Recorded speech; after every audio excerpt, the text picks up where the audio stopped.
Kumar Deb Varma Chakraborty of টিপিজিবি।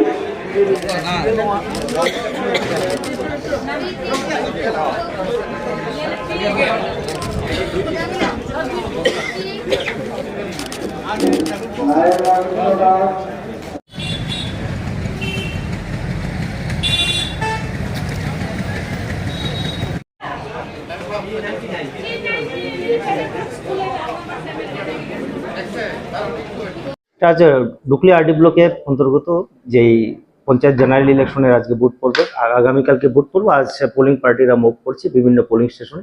আমাদের total 71 polling station আছে, polling পার্টিরা যাচ্ছে। এর মধ্যে আমাদের যতটুকু খবর প্রায় 11-12টা পোলিং পার্টি অলরেডি মুভ করে দিয়েছে আমাদের সেন্টার থেকে। আমরা আশা করছি বেলা 1টার মধ্যে আমরা সব পোলিং পার্টিকে ছেড়ে দিতে পারবো।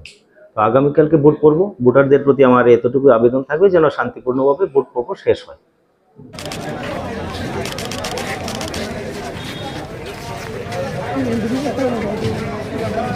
ঠিক আছে।